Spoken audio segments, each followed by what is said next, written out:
कटमल और बेचारी जूं। एक राजा के शयन कक्ष में मंदविसर्पिणी नामक जूं ने अपना डेरा डाला हुआ था। वहाँ राजा की शाही की सफ़ेद चादरों के बीच चुपकर रहा करती थी। राजा जब रात को सो जाता तो वह चुपके से बाहर निकलती और राजा के रक्त पीकर वापस चादरों के बीच छुप जाती। राजा को अपनी शाही पर जूं के होने का आभास नहीं था। इस तरह जूं के दिन आराम से कट रहे थे।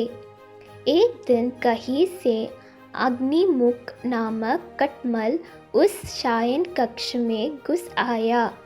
उस पर दृष्टि पड़ते ही जूं ने उससे भागने का प्रयास किया।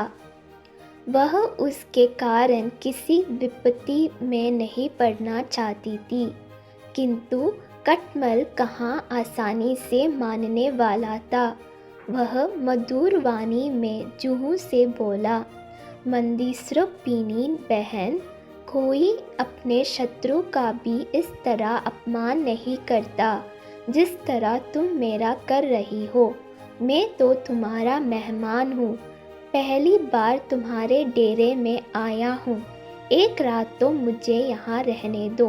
तुम तो रोज़ यहाँ के राजा के मीठे रक्त का पान करती हो, आज मुझे भी उसका थोड़ा स्वाद ले लेने दो। जूं कटमल की चिकनी चुपड़ी बातों में आ गई। उसने उसे वहाँ रात भर रहने की अनुमति दे दी, किंतु साथ ही उसे आगाह करते हुए बोली, अग्निमुख, तुम यहाँ रह तो रहे हो, किंतु अपने चंचल स्वभाव पर तुम्हें नियंत्रण रखना होगा।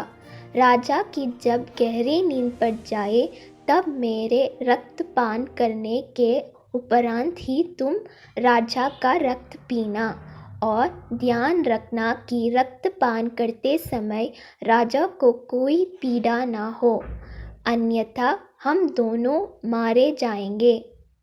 कटमल ने जूं को वचन दिया कि जब तक वह राजा का रक्तपान नहीं करती वो भी नहीं करेगा और किसी भी तरह से राजा को कष्ट नहीं पहुंचाएगा। उन दोनों का वार्तालाप समाप्त ही हुआ था कि राजा शयन कक्ष में आ गया और दीपक बुझाकर चादर तनकर सो गया। इधर जूं राजा की नींद और गहरी होने की प्रतीक्षा कर रही थी, उधर कटमल की जीभ लोभ से तर हुई जा रही थी। राजा के मीठे रक्त के लोभ में वह अपना वचन भंग कर बैठा और जूं के पहले जाकर राजा पर अपने पैने दांत कड़ा दिया। अचानक हुई पीड़ा से राजा तड़प कर उठ बैठा। उसने संतरियों को बुलाया और कहा, इस शाही में अवश्य जूं का कटमल है, तत्काल दीपक जलाकर उन्हें खोजो और मार दो।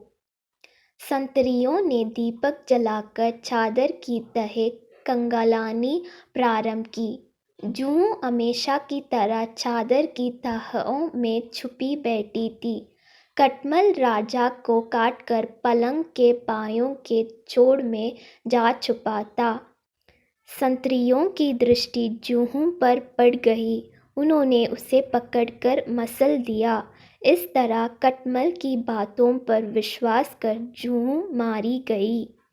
सीख, अज्ञात या विरोधी स्वभाव के व्यक्ति की चिकनी चुपड़ी बातों में आकर उन पर विश्वास करना हानिकार है।